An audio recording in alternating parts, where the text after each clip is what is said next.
Yeah, Paul, make sure. give us a thumbs up when you're ready, when we got yours set to go, and then Mr. Hernandez will start. There we go. Okay, it's 6 o'clock. We'll call the Transportation Committee meeting to order. Please note, everyone is here. Have any public comments? None turned in. None? None turned in. No, this is related. None? Okay, having none, go on to the supervisor position, Mr. Gahan. So, as we talked about in my report, with Marla deciding to retire, well-deserved, that position, which was kind of filled half by what she was doing, and then kind of we did the stipend positions out there. It was, we were maintaining, but we weren't excelling. And so one of the things we're going to do when we realign some of the positions was reintroduce that position out there. That's going to allow for a person to be focused specifically on transportation, make sure things are covered, allow our mechanic to become a mechanic again, because we're spreading him a little too thin, which means if we don't have a mechanic, then our bus fleet, so on and so forth, you can kind of roll it down there. So we posted the position internally and externally. We had 2 internal candidates, 1 external candidate. All 3 interviewed very well, and I have a name for you guys in the special board meeting to hire. Her hire date would be Friday. What that allows us to do is allow her to drive the rest of the week, but once it's been approved by the board, we would then bid her 3 driving routes out.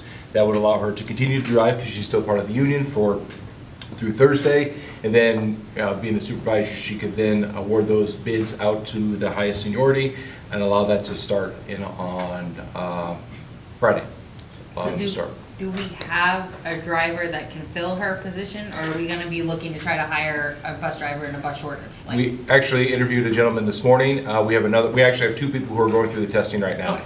And so part of her hiring process is you bid it out, you find somebody to fill that position, and if somebody can't fill that position that particular day, she drives the route. So let's say we bid it out, and her EC and her Wilmington route are taken care of, but nobody picked up her blue route yet. She would then either have Jim drive one of the sessions, or she would drive one of the sessions. So. Any questions on it? We're gonna get into some details about like salary, stuff like that later. It's going to be in the special board meeting. That's the executive session there. Yep. Good with that? Good with that? Okay, next. There's actually another one. We should have put the other. We'll touch on this one just real quick. I mentioned in my board report the need probably to get a large bus or a mini bus. But if we wanted to bid that out, I would say we bid it within the next month or 2. And even if we order it, we could order it today, and it's not going to be here till FY24. They're just so back on back order right now. The original plan when I talked to you guys was the big bus. What I'm going to allow the supervisor to do is to step in, assess our fleet, and if they decide, you know what, we actually are fine with big buses, we need a short bus, then bid that one out. But I just want to kind of put it on your guys' radar. I would recommend, it wouldn't be this year again, it would be the following year, but to get the order in so it can actually be ordered, built to us by FY24. So you're looking for us to move on that now, so we can bring it to the board meeting? I would just like a direction, if you guys are fine with me giving her that kind of autonomy to look at our fleet and assess which one of the 2 she would like, and then at the next board meeting, if she has that decision, bring it to you guys. Yes. okay. Good? Yeah. Okay. Worst case scenario, you see the bid and you say no. So we're not buying anything yet, but I just don't want to have her first thing be something you guys don't want. So the other thing, the non-eligible student transportation. So as I said in my my last meeting, and I guess it didn't come off correctly, and I apologize. I got a community member who asked that same thing. It's a good question. What I said was every month I'll try to find something that either 200U does or that, I guess it's not either, that we do that costs us money that we could assess. At no point in time did I mean cut, because that's just not, I don't want to get that perception. However, I want to provide you guys as the Board of Education things that we spend money on that don't go in the wide spectrum. So the Prairie State thing, it was specific to 21 students, so on and so forth. So one of the things that we looked at was the transportation department. So right now, there's a litany of families who have some sort of bus service, whether it's the daycare or across the tracks. There's a litany of them that are within that 1.5 miles, but aren't actually eligible, and still in some way, we do provide them services. Now, the bus that you guys added on the train tracks, for safety purposes, I'm perfectly fine with that acknowledgement. We don't get reimbursed for those. And so those are, you know, families who happen to get advantage of that because of where they live. The daycare, I know eons ago, it was 6, 7 kids. Now it's up to 50 kids who are eligible, and many of those aren't actually bus eligible, but because it's the daycare, it's kind of a service we've always provided. We have 24 to 25 of them who are actually riding the bus every day, and that's half of a bus load every day that we're transporting. Like I said, many of those aren't bus eligible, so we don't get reimbursement on those. So it's just one of those things I'd bring up for a discussion point. Again, my job is to bring you guys things to discuss. My job isn't to cut things. So if that's something that you guys are like, don't touch, move on, then you guys say don't touch, move on. But I wouldn't be doing my job if I didn't provide you guys arenas in which we're spending money that we could address. So And that's I where don't we're want to come off here the wrong way, but when we say they're not eligible and they're not, they still pay taxes to the school district. So, I mean, that is still a stop there. It has been a stop. So I'm not saying where you're going with the cutting, but it came off that way. But that is a stop, and they still pay taxes to the school district. true. But if all you're people within who- that radius, you don't get bus service. Yeah. Like, if you live in Hunter's Chase and when your kid goes to junior high, they don't get to ride the bus. But they may qualify when you end up getting to high school because you're within that 1.5 miles. That's what it means. That's how our services work. So the bus, like I know for my school where I work, all of the daycares have their own transportation. Like, I've never seen a school do it. Like, we've got, their little buses come and pick up all their kids. So I'm guessing that's not done here. Like, we just do it. There's Correct. no little day, okay. Yeah, not that I'm aware of. And that also kind of applies, and again, we're specific to that daycare. There's other people who watch kids that make arrangements, like, you know, my kid's being watched by this family. And So they can pick them up and, you know. Correct.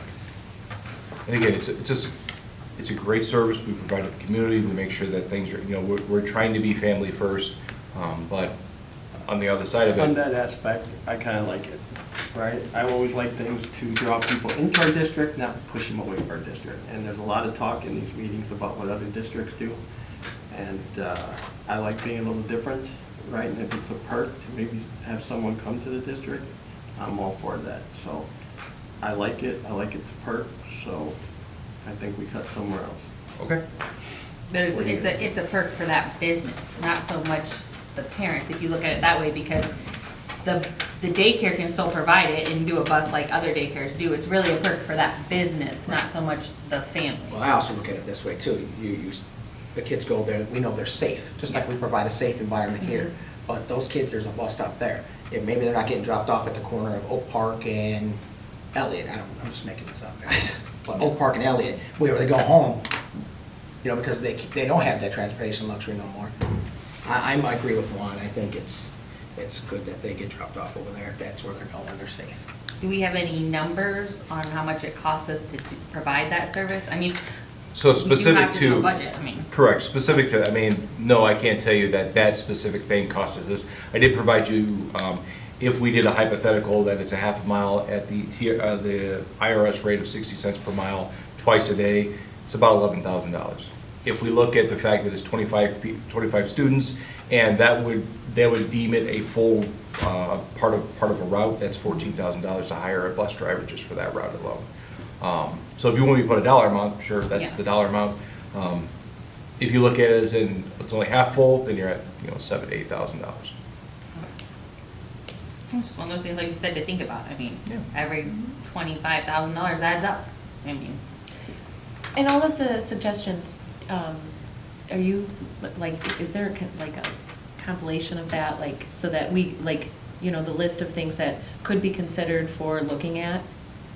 Well, So that we know, you know, That's a as great we, question. even if we like look back and, oh, you know, a couple months ago you mentioned that, like, So there would be a growing list, yes, but Yes. if I told you I had a list of everything I'm gonna present to you guys now, I Yeah, would no. not. No. I But definitely as, would like, not. as you But yeah, present, would yeah. you, so Yeah. that, like, somewhere maybe in the drive that we have a Sure, location sure, for that? yeah, like the Prairie State would have cost us this, the That's it. AP, the, Yeah, and then, you know, in a year, if you wanna come back and revisit that 100%, Okay. and again, I know one of the things, it's not transportation, but also the fees, I'm still working on that, it's a lot harder to contact people than apparently being a superintendent doesn't get me anywhere I need to be. So when you talk about being reimbursed, can you explain that to us? Are we reimbursed from the state for all the kids that we give bus service to? So actually, it's one of the jobs that Marla does currently, and our new transportation person would be. So if you want to elaborate exactly does the reimbursement look like for the junior year?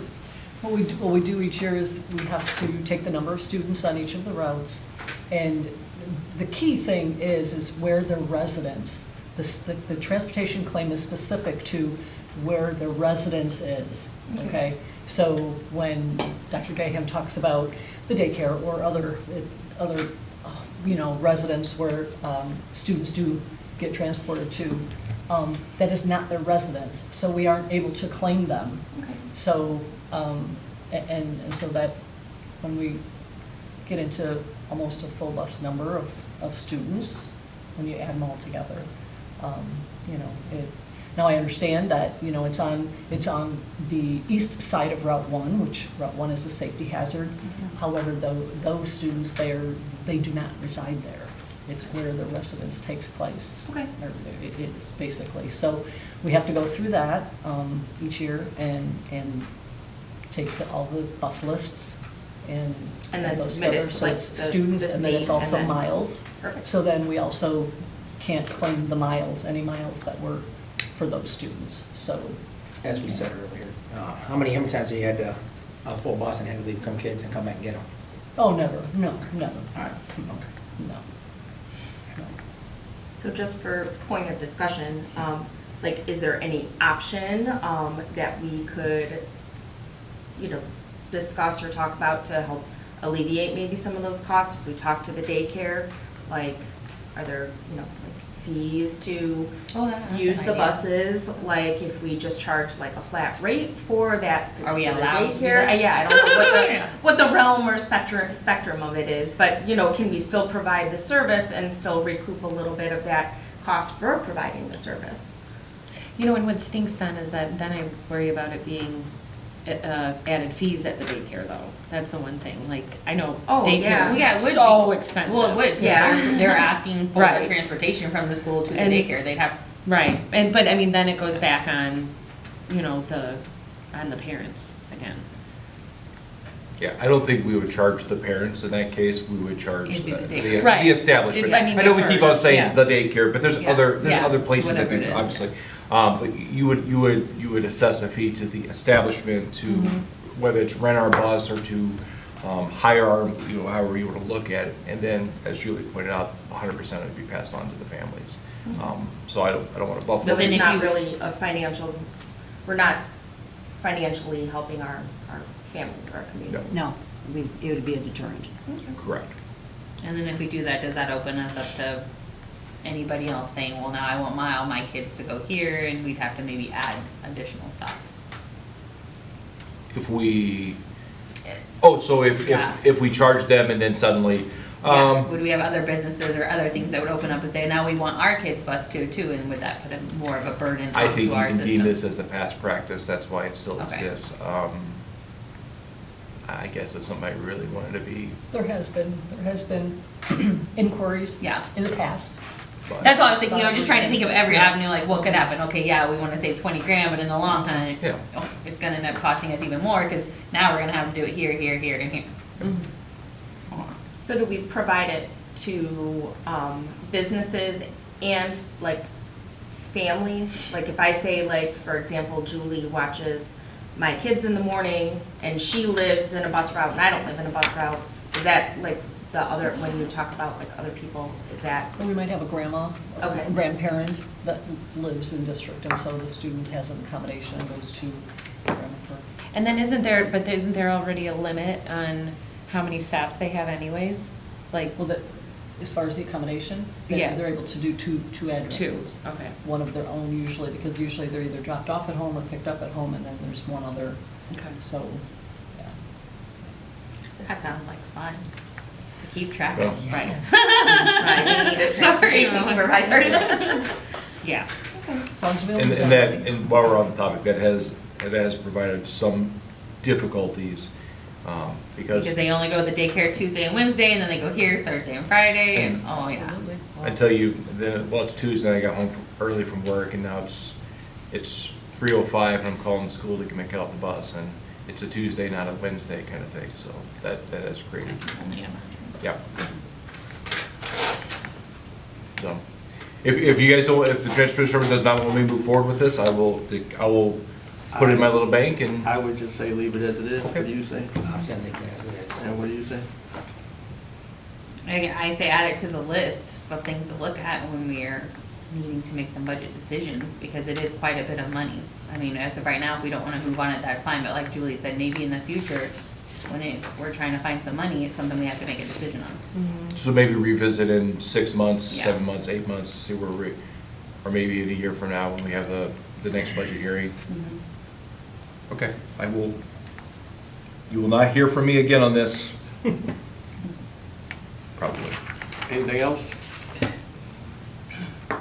No. Any public comment? Carter Weissel, Beecher, Illinois. This really, just watching this, you guys really need to have a plan. Just to come every month with a new cut, but we don't want to call it a cut. It's just irresponsible. You need to figure out what you guys want to do and how you want to come up with the money for some of these things that you're doing. You just need a plan. This is ridiculous. Anybody else? Motion to adjourn? Second. All in favor? Aye. Meeting adjourned.